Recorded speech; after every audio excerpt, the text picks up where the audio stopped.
Tragedy और heroism, यानी कि हीरोइक भी दिखता है। आज कुणाल पांड्या हीरो हैं भाई। एक टांग पर उस बंदे ने आज जो बैटिंग की है वो आरसीबी को जिता गया। आज शायद ट्रेजेडी राज अंगद बाबा के साथ हुई। चंडीगढ़ का ये फास्ट बॉलर जो वर्ल्ड कप अंडर 19 जीतने वाली टीम में मैन ऑफ द टूर्नामेंट था, जिसको आखिरी ओवर में वो 15 रन डिफेंड करने के लिए बने थे, वो नहीं कर पाया। लेकिन कहानी है जब 18 गेंदें रह गई थी, मैच लो स्कोरिंग है। मुंबई इंडियंस ने इससे पहले बैटिंग की थी, सिर्फ 166 बनाने में कामयाब हुए थे और मैच आरसीबी के साथ है। अब आरसीबी के लिए भी वजूद की लड़ाई थी, वो 2 मैच हार के आ रही थी। मुंबई तो जानता था कि अगर आज हार गए तो इस आईपीएल से बाहर, और अगर जीत भी जाते तो भी उनके आईपीएल में आगे जाने के चांसेस नहीं थे। लेकिन ये 2 बड़ी टीमें थी। इस मैच को, आरसीबी मुंबई को, आप आमतौर पर एक बहुत बड़ा मैच गिनते थे। एक तरफ रोहित। तो फ्रेंड्स, अभी आप देख रहे थे स्पोर्ट्स तक पर विक्रांत गुप्ता सर ने आरसीबी और एमआई के मैच के ऊपर डिस्कशन किया है, कुणाल पांड्या पर डिस्कशन किया है, राज भावा पर डिस्कशन किया है, आखिरी ओवर पर डिस्कशन किया है। पहले पूरा उनका एनालिसिस सुन के जाइए, आगे हमारा रिएक्शन आपके साथ शेयर करने वाले। क्रिकेट लवर पर जब पर पहली बार विजिट करें तो इस चैनल को भी लाइक शेयर सब्सक्राइब करके जरूर रखिए, क्योंकि इस तरह का इंफॉर्मेशन हमारे चैनल पर लाते रहते हैं। शर्मा, एक तरफ विराट कोहली। तो कहानी कुछ यूं थी कि मुंबई इंडियंस के टॉप ऑर्डर ने एक बार फिर दगा दिया। नमन धीर ने रन बनाए, तिलक वर्मा ने रन बनाए, रन इतनी तेजी से नहीं बने और अल्टीमेटली मुंबई 166 बनाने में कामयाब हुआ।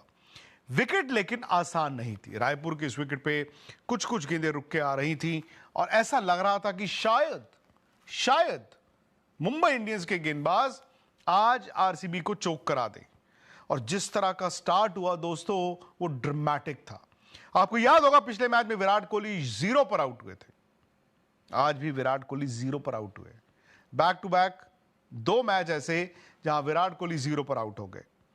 विराट के साथ साथ और विकेटें भी गिरती रहीं और अचानक से क्या हुआ, जब रजत पाटीदार भी आउट हो गए, आरसीबी को लगा यार हम तो 167 भी शायद चेज नहीं कर पाएंगे। लेकिन उसके बाद जैसे मैंने आपको बताया, कुणाल पांड्या जो क्रैम्प कर रहे थे, हैमस्ट्रिंग पकड़ रहे थे, उन्होंने जबरदस्त बैटिंग की भाई, जबरदस्त बैटिंग की। अब देखिए यहां पर ना आरसीबी का मिडिल ऑर्डर और लोअर मिडिल ऑर्डर एक कमजोरी था। वो टॉप ऑर्डर पर बहुत डिपेंड करते हैं। लेकिन अब दिक्कत क्या है, ये 2 मैच हारने के बाद वो टॉप ऑर्डर से भी रन्स नहीं आ रहे थे। स्कोरबोर्ड आप देखिए। अब कुणाल पांड्या ने शुरुआत धीमी की, लेकिन उन्होंने अल्टीमेटली ऐसी बैटिंग की जहां पर मुंबई इंडियंस जानता था कि हमारे और हार जीत के दरमियान कुणाल पांड्या अकेले ऐसे खिलाड़ी है जो खड़े हैं। दोस्तों मैं आपको लेकर जाता हूं, फास्ट फॉरवर्ड करता हूं। सब छोड़िए जो हो गया नहीं हुआ। 17 ओवर का खेल हो चुका था, यानी कि यहां पर मैच में 18 गेंदें बची थी और सिर्फ 30 रन बनाने थे। अब 30 रन आमतौर पर आप जानते हैं कि आईपीएल में यार 18 गेंदों में, यानी कि 3 ओवरों में बड़े आराम से बनते हैं। खासतौर से तब जब बैटिंग कर रहे थे कुणाल पांड्या और उनका साथ दे रहे थे रोमारियो शेपर्ड।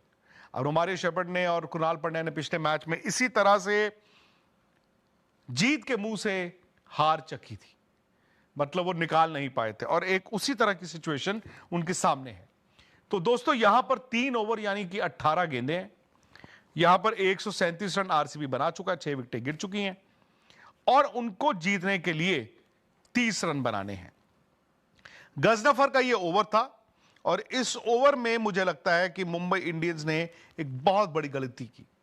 तिलक वर्मा ने रन बनाए थे, स्लो रन बनाए थे, लेकिन हुआ यह कि कुणाल पांड्या ने सीधा लिफ्ट मारी। नमन धीर ने बड़ी जबरदस्त ट्राई की, उन्होंने बॉल पकड़ा और वो समझ गए थे कि मैं डिसबैलेंस हो जाऊंगा। वो बाउंड्री के पार जाने से पहले उन्हें गेंद ऐसे फेंक दिया। तिलक वर्मा उनसे 3 कदम दूर खड़े थे और वो ऐसे खड़े रह गए, यानी कि जो गेंद नमन धीर ने फेंकी वो तिलक वर्मा ने पकड़ी ही नहीं। अब वहां पर दोनों के बीच बहस भी हुई। तिलक वर्मा उनको कह रहे तो मुझे इधर क्यों फेंका, उधर क्यों नहीं फेंका, और नमन धीर कह रहे क्या आप बात कर रहे हो यार, मैं कोई आपके हाथ में थोड़ी गेंद देने आऊंगा। वो कैच छूट गया। अब कैच छूट गया, उसके बाद क्या हुआ, उसी ओवर में कुणाल पांड्या की ये हीरोइक पारी खत्म हुई और कैच तिलक वर्मा ने ही पकड़ा। लेकिन दोस्तों इस ड्रॉप कैच और उस कैच के बीच 2 छक्के कुणाल पांड्या मार गए थे। अब वो बात वहीं आ जाती है ना सर, 2 छक्के खाने के बाद सब कुछ लुटा के होश में आए तो क्या किया। खैर, कुणाल पांड्या आउट हो गए और ये ओवर खत्म होते होते क्या हुआ, 12 रन आए और 1 विकेट गिरी, क्योंकि वो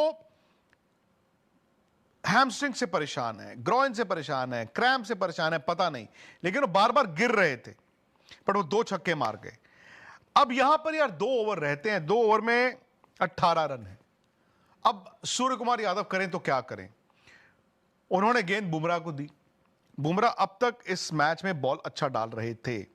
अब बुमराह ने जो ओवर डाला है, उन्होंने शेपर्ड को पहले 1 रन दिया, रसिक सलाम को 1 रन, उसके बाद हमारे दोस्त रोमारियो शेपर्ड ने 1 नहीं, 2 नहीं, 3 नहीं, 4 डॉट बॉल्स खेली।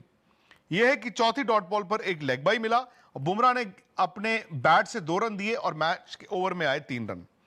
अब 3 रन का यह ओवर अचानक से क्या हुआ, मुंबई इंडियंस मैच में वापस आ गया, प्रेशर आ गया आरसीबी पे। आरसीबी को 15 रन चाहिए लास्ट ओवर में। अब 15 रन का चक्कर यह था कि 6 गेंदें हैं, 15 रन है, ओवर किसको दें। उस वक्त ऑप्शंस बहुत ज्यादा नहीं थी, क्योंकि मुझे ऐसा लगा कि मुंबई इंडियंस ना थोड़ा मिस कैलकुलेट कर गया था। राज अंगद बाबा ने 2 ओवर डाले थे, बट आप जानते हैं कि आईपीएल में अक्सर आपने उनको बॉलिंग करते कभी देखा नहीं। लेकिन यंग लड़का, तजुर्बे की कमी और स्ट्रेट इनटू दी, कहते हैं ना, माइक्रोवेव अवन। अब गेंद राज अंगद बाबा के हाथ में है और एक स्ट्रैटेजी बनाई गई। स्ट्रैटेजी ये बनाई गई कि अराउंड द विकेट से आउटसाइड ऑफ स्टंप गेंदें फेंकी जाएंगी। रोमारियो शेपर्ड ना तब तक बहुत स्ट्रगल कर रहे थे, बहुत स्ट्रगल। 6 गेंदें 15 रन, लेकिन इस ओवर में 6 नहीं 10 गेंदें फेंकी गई, क्योंकि 3 गेंदें वाइड हुई, एक नो बॉल फ्री हिट आया। हालांकि राज अंगद बाबा ने उस फ्री हिट पे ज्यादा नुकसान नहीं होने दिया, लेकिन जो 3 वाइडें आ गई ना और एक नो बॉल आ गई, 4 गेंदें एक्स्ट्रा हो गई, 4 रन भी आ गए। बावजूद इसके दोस्तों, बावजूद इसके, जब रोमारियो शेपर्ड आउट हुए हैं तीसरी गेंद पर, मुंबई इंडियंस मैच में वापस आ गया था। लेकिन जैसे ही भुवनेश्वर कुमार, जो गेंद के साथ हीरो थे भाई, मैं कहूंगा कि अगर आप मुझे पूछें जेके super cement super performer of the day कौन है, हैज टू बी भुवी। 4 विकेटें, अब वो बैटिंग करने आते हैं। यहां पर 3 गेंदों में 9 रन बचे हुए हैं। अब इस गेंद पर भुवनेश्वर जो है, एक वाइड आ जाती है। वाइड 3 में एक्चुअली 10 रन थे, वाइड आ गई, 9 रन रह गए। अगली गेंद भुवनेश्वर ऐसे खेलते हैं, छक्का हो जाता है। अब अचानक से ये मैच चला गया है आरसीबी के पाले में। अब यहां पर 3 रन 2 गेंदें। ये गेंद अच्छा था, राज अंगद बाबा ने डाला और भुवी को 1 रन मिला। अब लास्ट बॉल पे बात आ गई, आखिरी गेंद पर बात आ गई। रसिक सलाम सामने थे और राज अंगद बाबा ने बॉल भी अच्छा डाला। अब वो बैट्समैन ने, तो फ्रेंड्स, आपने वीडियो में एनालिसिस सुना होगा किस तरह से आखिरी ओवर का ट्रेलर था, जो कि मुंबई को 15 रन डिपेंड करने थे और उनका जो यंग फास्ट बॉलर थे राज भावा, उन्होंने इस रन को डिपेंड नहीं कर सके। 3 वाइड 1 नो बॉल के चलते वो अपने लाइन और लेन से भटक गए और ये मुकाबला उन्होंने आखिरी ओवर में जाकर हारा है। देखा जाए तो इस मुकाबले में एमआई की तरफ से उतने रन नहीं बने थे, लो स्कोरिंग मुकाबला था। आरसीबी ने भी उसी तरह से बल्लेबाजी की, विराट कोहली का 0 आना, उसके बाद चेस करते हुए पूरी तरह से टीम डगमगाई थी। लेकिन कुणाल पांड्या के जो 73 रन की पारी आई, उसकी बदौलत ही ये टीम जीत के करीब पहुंची। लेकिन आखिरी ओवर से पहले जो 19 ओवर फेंका गया, उसमें जसप्रीत बुमराह ने सिर्फ 3 रन ही कंसिडर किए। उसके बाद आखिरी ओवर में भी इनको 15 रन काटने थे, लेकिन इनको एक समय ऐसा लग रहा था कि शायद आरसीबी मुकाबला हार जाएगी। लेकिन भुवनेश्वर कुमार का वो छक्का आना, फिर आखिरी ओवर में आखिरी बॉल पर 2 रन बनना और आखिरी ओवर में 3 वाइड 1 नो बॉल के साथ जो राज बाबा ने गेंदबाजी की, उसके चलते वो प्रेशर को नहीं झेल पाए। अब देखा जाए तो एमआई का सफर यहाँ पर खत्म हो चुका है।